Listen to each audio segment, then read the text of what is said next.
Oh my gosh, I just forgot my cards and I don't know what I'm going to play with today. Who's going to let me borrow a deck?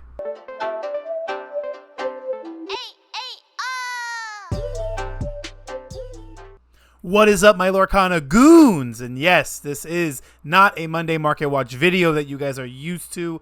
I know it's going to be a different change of pace. I'm going to be borrowing a deck and learning how to mulligan it with the first time, and we're going to call it Mulligan Mondays. So we want to go over different decks that I'm not used to playing, decks that Kevin's not used to playing, and we want to decide how we're going to mulligan with opening hands and use these strategies to develop the best opening that we can make with the color combination that we're going over. Today, I got a cool deck behind me. That's why I call it the cool deck. It is Blurple. This is a Blurple deck that I built using a bunch of different lists that I've been seeing on Dreamborn.inc and came to the conclusion that this is a deck that I believe needs to really focus on increasing its core strategy of dropping bigger bodied characters on earlier turns, and as well as diversifying some of its card pool by cutting the locations that were included in other lists and including cards like Merlin Goat and Let It Go to have some better options and better tools into rougher matchups, I would say.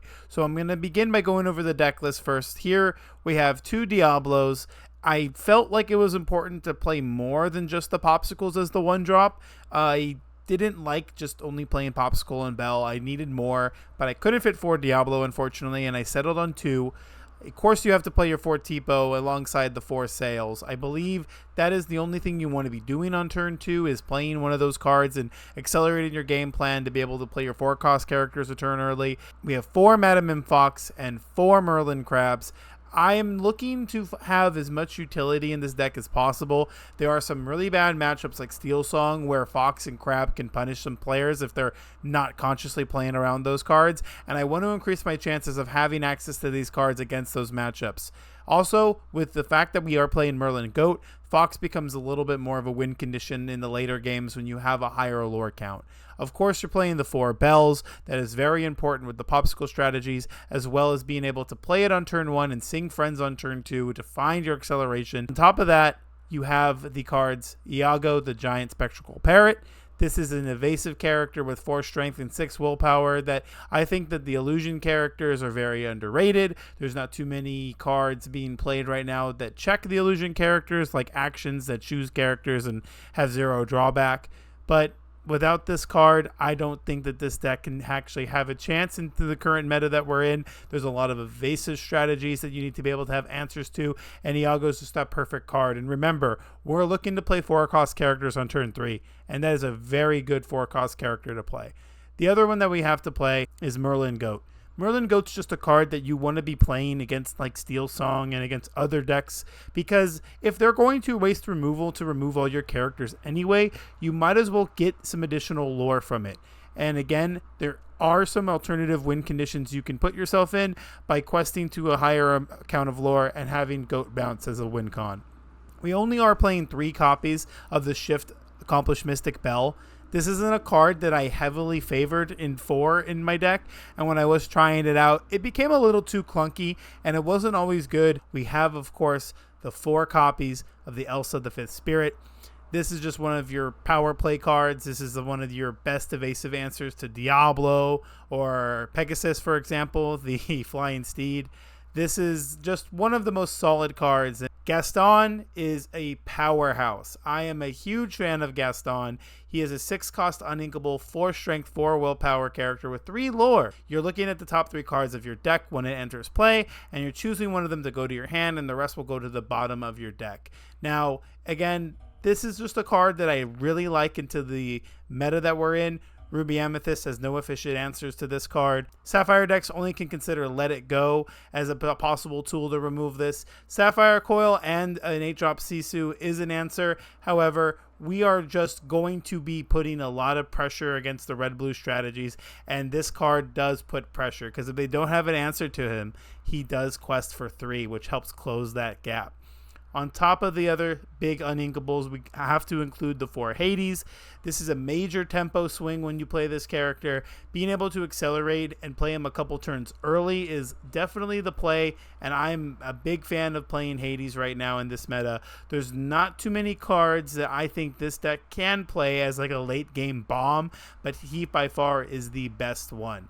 And to finish it off with the draw cards, we have 4 Friends on the other side and 4 Finders Keepers. Now, these are just some cards that I believe have to be played in the strategy. You're not playing Genies, you're not playing Merlin Rabbits, and you need more consistent draw power. So this allows you to have those extra draw tools you need.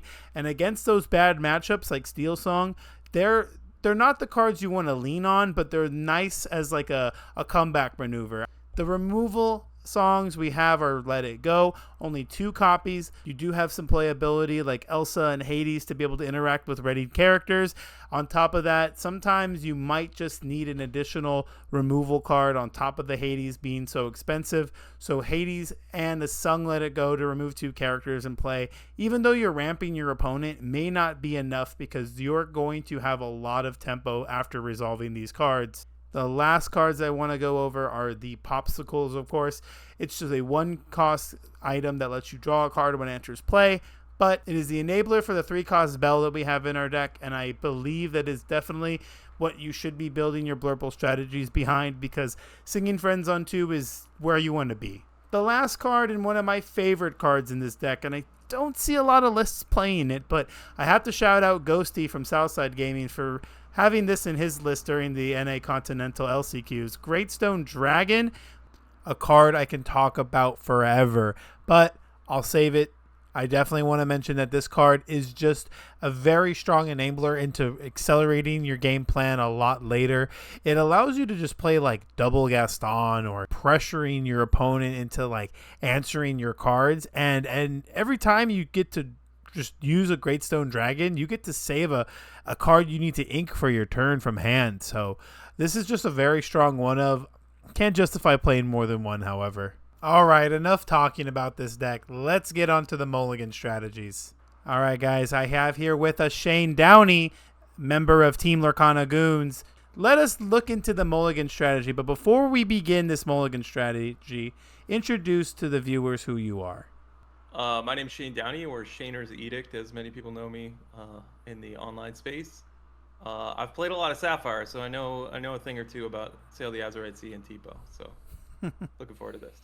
Yes, I myself am more of an Amethyst enjoyer out of this color pair. You know, I'm not known for playing Sapphire decks. I think you and I both felt differently about the Hiram ban, whereas you were, mourning a loss. I was celebrating a dethrone of the king. This again is a nice video to want to make right now because of where people are in the meta too. They're a little indecisive and they want to maybe learn some new strategies. So maybe you and I can learn together about Blurple. But here we have like an opening hand. This is a mulligan where we are going first and we have no information of what our opponent's color pair or color pattern is. This is round 1 of set champs. So I'm looking at Diablo, and then I actually want to get your thoughts on Sapphire ramp cards, because when you have both Sail and Tipo in your opening hand, what makes you keep one or the other, or both if not? Because I know you're not throwing away both.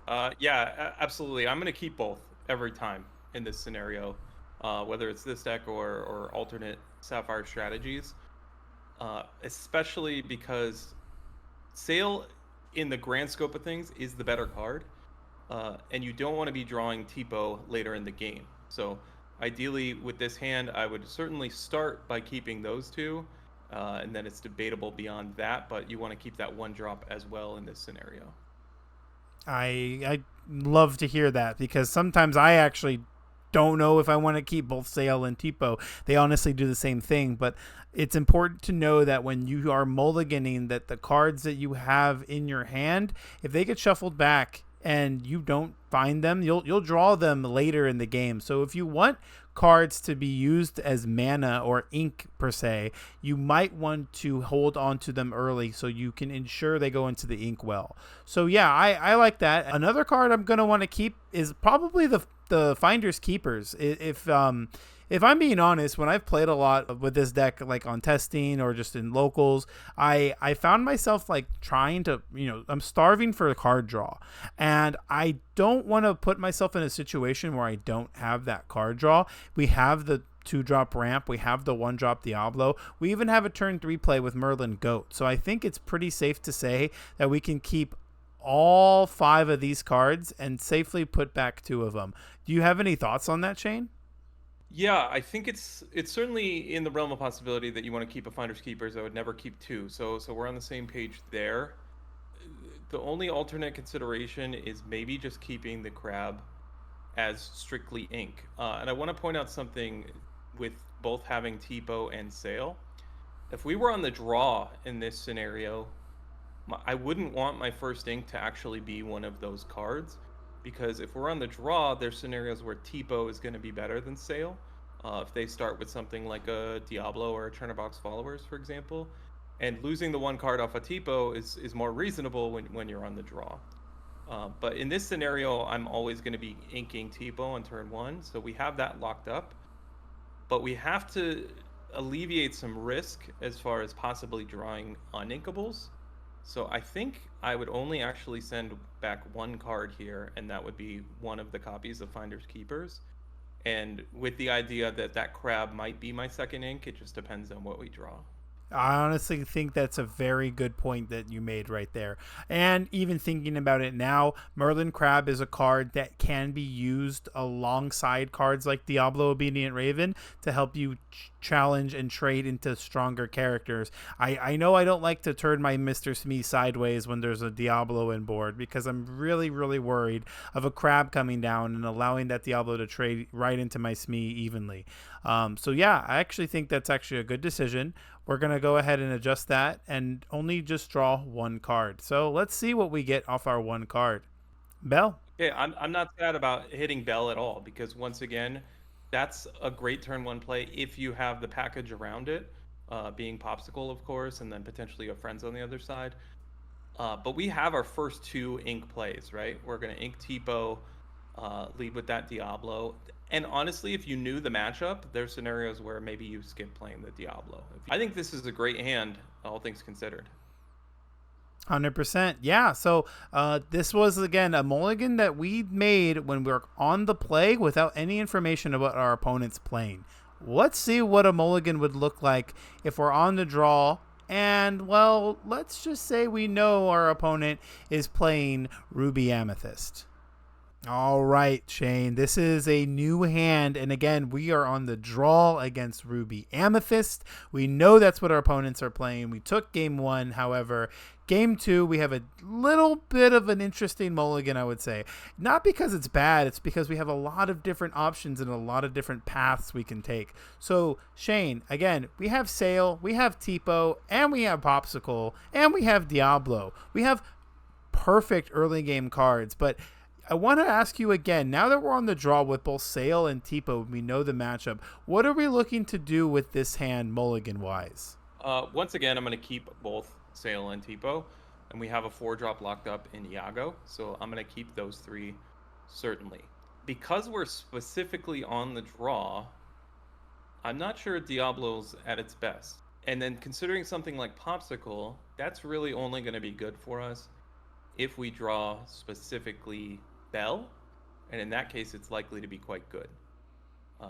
I know in the previous hand, you mentioned wanting to keep Finder's Keepers in your opening hand. My initial instinct is that we would want to send back Diablo Finder's Keepers, because I find Elsa to be a much more proactive play, and if we're on the draw, we want to be able to recover. And then we'd have to consider whatever their 1-drop is to determine what our first ink is going to be. But I guess that also depends on what we draw. But that's my instinct. You've played this specific deck list a little bit more than me, of course. So what are you thinking?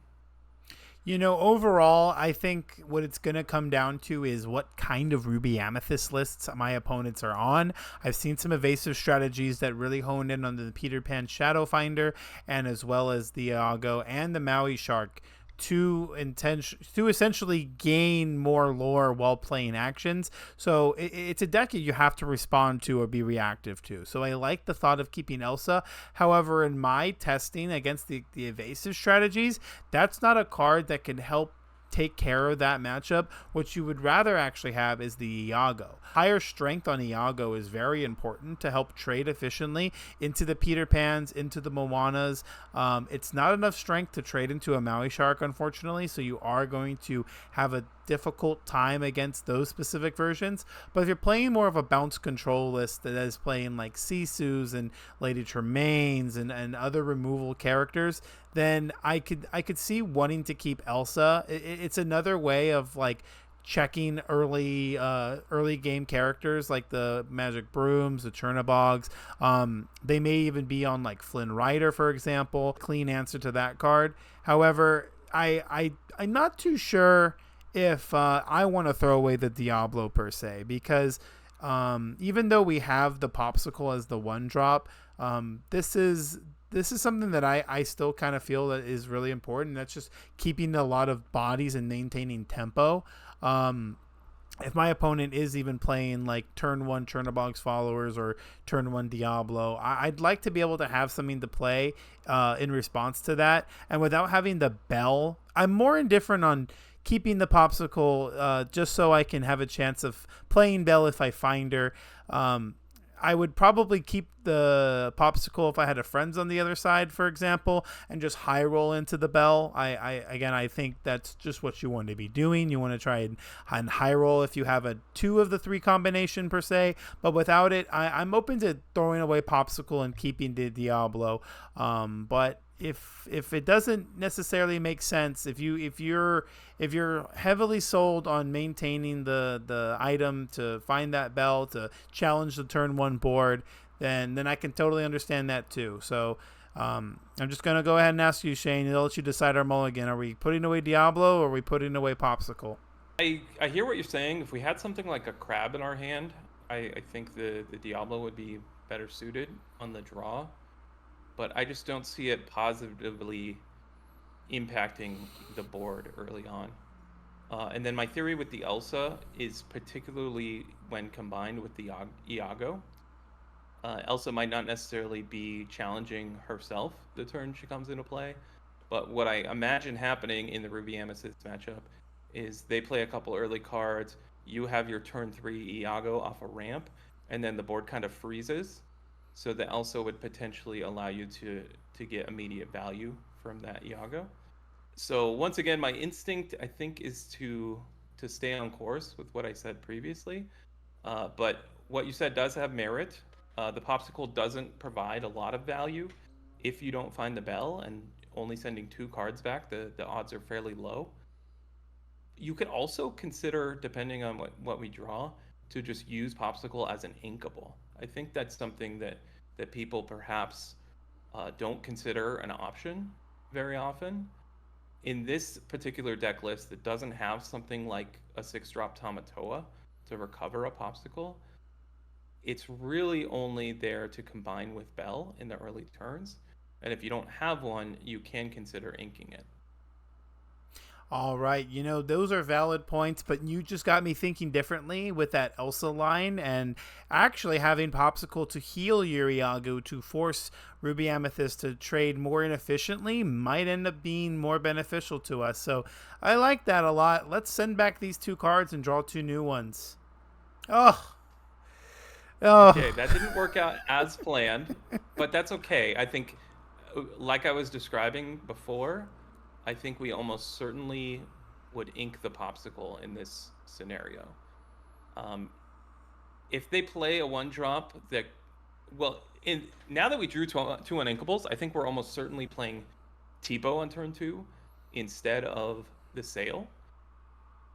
But I think I would start by inking Popsicle. Mm-hmm. And I guess it depends on if they play a 1-drop that isn't a Broom and something that Tipo can challenge, you can go ahead and ink the Sail, and maybe the following turn you draw a Bell or something, and that Popsicle is going to be useful. But I think we're almost certainly going to play Tipo over Sail on the draw here. I definitely think so too. I am not a big fan of holding on to big uninkables early on, and Tipo just allows you to put those cards straight into the inkwell. Granted, it's hard to make the more, technical decisions because we do get more information. We see what our opponents ink, we see what they play, we see what we draw, and then we can decide what to ink from there. But it's important to kind of go over and note the differences in Mulligan strategies when you're on the play versus on the draw. The matchups are also very important to decide what cards you want to keep and put back. And again, into this matchup of Ruby Amethyst, we are always looking to play that Iago on turn 3, essentially for 4, and find that acceleration with what I talked about earlier. All right, everyone, I got another mulligan here, and this will be when we are on the draw, and I'm playing against my good buddy Shane Downey, a red-blue enjoyer, I would say, and I have the hand of Diablo, Greatstone, Finders Keepers, Popsicle, Fox, and 2 bells, one of each, the shift and the 3 cost. One thing I want to mention is that there's no turn 2 ramp, and we know we're playing against red-blue. Shane, I generally know when you talked about this matchup, you're scared of early game pressure. What would you actually want to keep and put back if, let's say, you had to play against yourself? What do you know is going to hurt you the most? That's a really interesting way to phrase it. If I'm specifically playing against blue-red, I don't think that's where Popsicle Bell shines, and I do want ramp.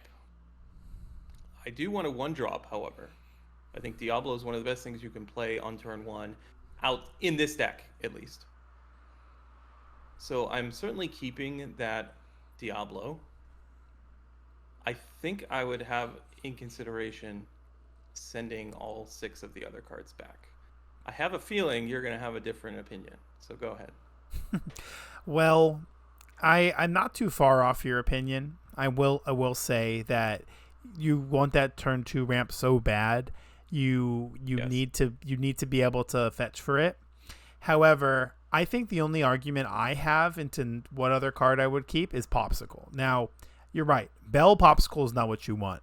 However, without your turn 2 ramp, you're not going to have much acceleration into the board, and not being on the play and being on the draw means you need to apply pressure faster because their answers are going to come down sooner than what you can respond with. Greatstone Dragon is a one of in the deck, and I've talked about it, and I mentioned it earlier that this is a card that, well, I don't necessarily like keeping in my opening hand because I don't want to be forced to ink it. I always want to be playing this card when I find it. It's such a strong card to be able to put a lot of pressure onto opponents' boards and just having an additional ink, meaning that you also don't have to ink from your hand. Every card you draw can just be played, which is really good. So I think for my mulligan, I'm keeping Popsicle because if I don't have my turn 2 ramp after mulliganing 5, I'd like to be able to dig an additional card deeper into my deck to find that. So let me ask you a question with that. So if we keep Popsicle and Diablo and send back 5 cards and do not see the ramp, are you leading on Popsicle and not Diablo in that scenario? Well, I'd like to assume I would. Assuming I didn't necessarily have, what other card would I really want to look for outside of turn 2 ramp? Because I'll be honest, the weakness that I think this strategy or this deck has is when it doesn't find its turn 2 ramp, it doesn't really have a good turn 2 play. It's very, very slow. Yeah, so... No, you're 100% right. I think still I lead with the Popsicle like I mentioned before. I understand that it's important to be able to play characters and create pressure early on.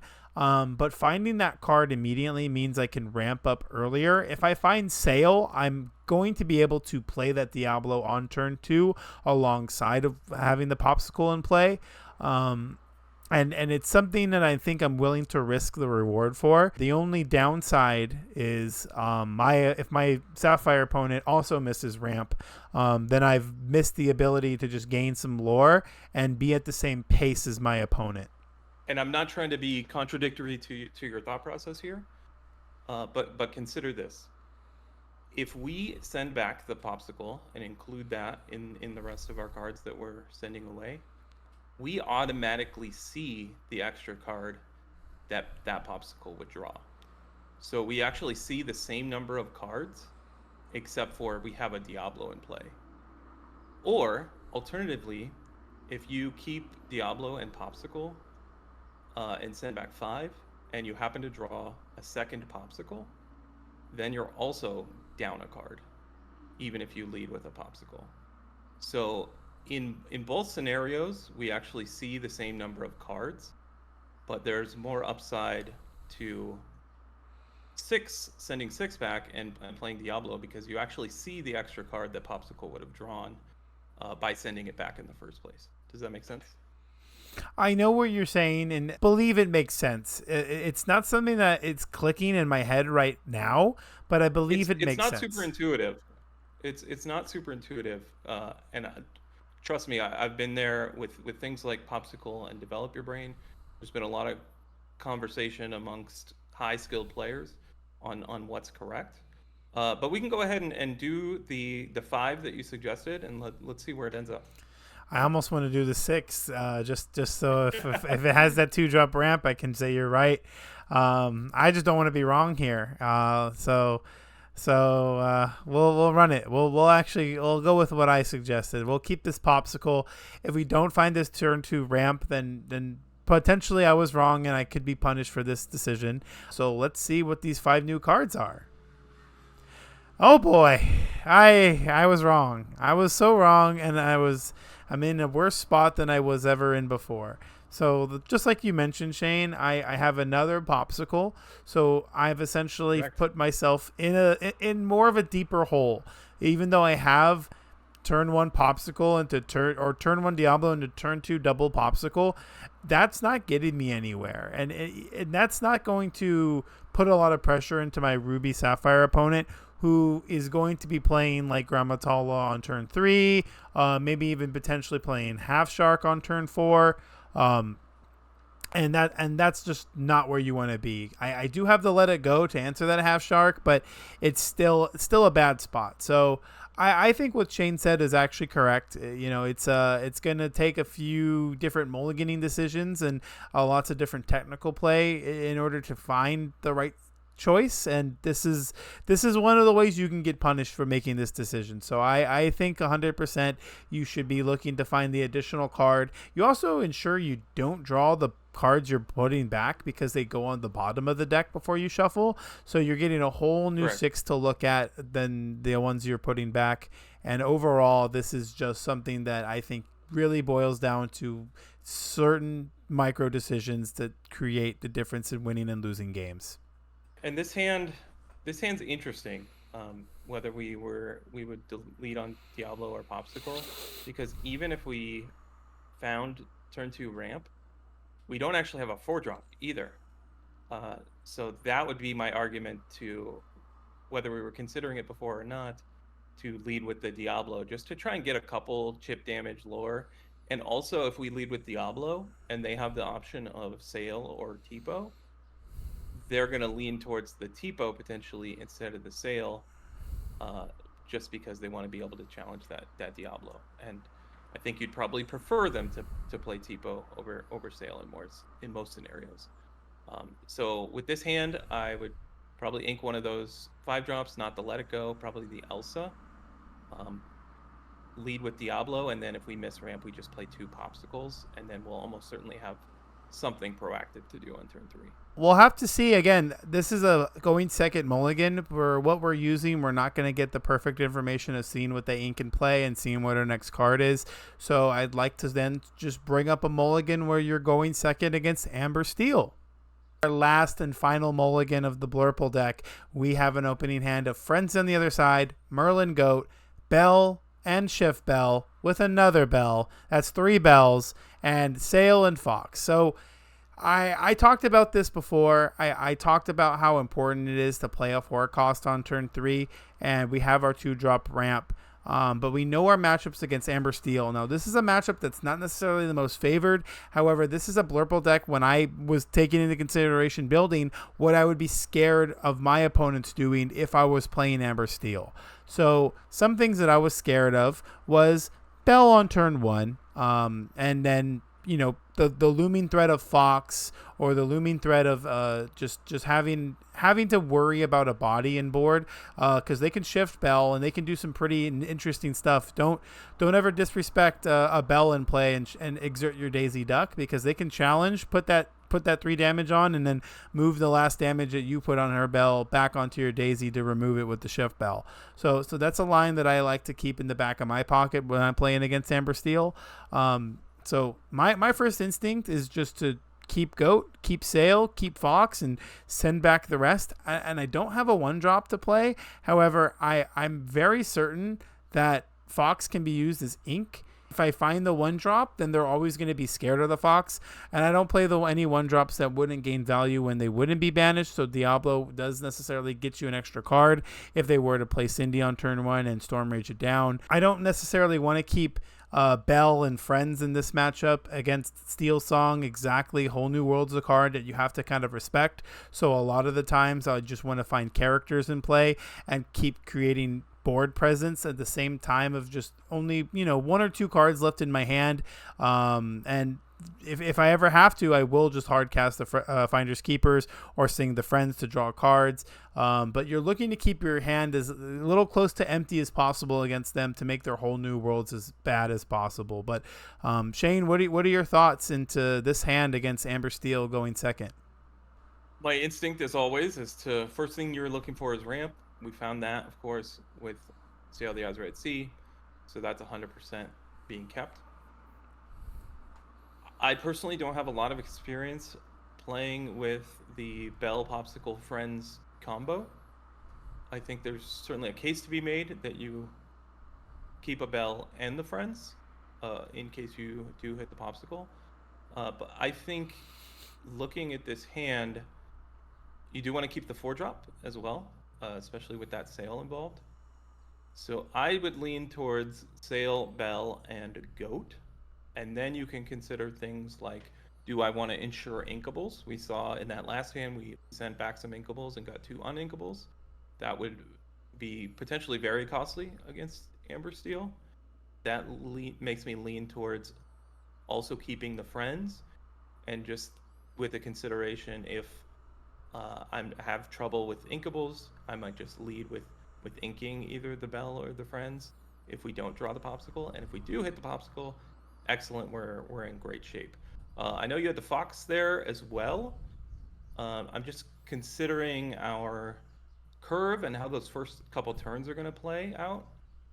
And I don't see the Fox getting use unless we do hit the Popsicle and we can potentially bounce the Bell later and maybe use it as ink, and try and challenge 2 characters in 1 turn.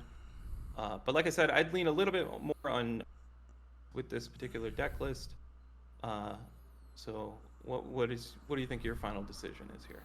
So as much as I understand, again, I don't have that much experience either, so I could be wrong, but I don't know if Friends and Bell and Popsicle is what you want to do against Amber Steel, at least not early game.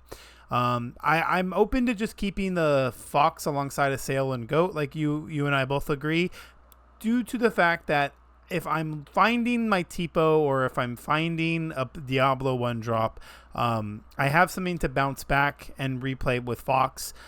Even if I don't, let's say I'm putting back all 3 Bells and Friends, and let's say I can only, first character I get to play is Goat. Goat, stat-wise, can remove almost anything that Amber Steel plays outside of like Shift Robin Hood. But if they're playing Shift Package anyway, then you're not going to avoid the Whole New World as it is. So you're not going to have a way of getting your hand emptied out before they can sing it. So your best bet, and again, if you're looking to high roll, I would rather high roll with Fox than high roll with a Popsicle.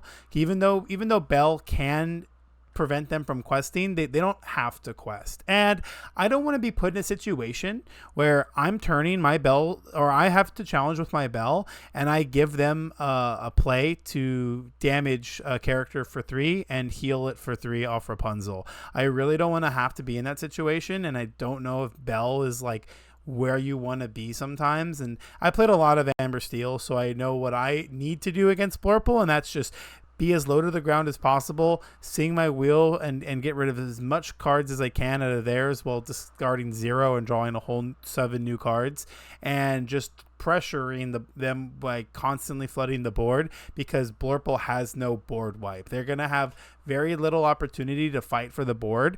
If in the event they're not finding Whole New World and they're just being able to play a bunch of characters aggressively in Quest, I need cards like Fox being able to trade into the board a little bit better. And I think it's also good to bounce cards like Goat in that matchup, because you're winning with chip damage, and sometimes Amber Steel can't answer the threats immediately, and all you need to do after a certain point is stick one thing onto the board and have it quest for lethal, because goats have kind of got you to that point anyway. And it's why I decided when I built this deck to jam 4 goats in, because that was one of the hardest cards for me to deal with when I'm playing Amber Steel. Like I can't do anything to a goat when it hits play. That's 2 lore, and I have no lore reduction, and I have no way of making characters reckless. So once that lore is gained, it doesn't go away. And I've lost a couple of games, and when I've played with this deck against other Amber Steel decks, I've won because of that. So I think I'm gonna keep Fox, because it's one of the most like reactive cards in this deck outside of Elsa, and you're probably going to play it early. You know, you'll have a chance to play it before something like Elsa. And I'm going to run that risk. If I do find Popsicle, then sure, I would have loved to have kept the bell. But it's just not what you want to have in this matchup. I think Bell is a little bit better to play.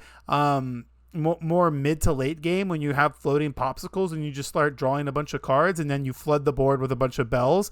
And like I mentioned before, when we're getting the extra lore off the goats, that's something you might be able to win with, is just flooding the board, and they can't remove everything in one go too.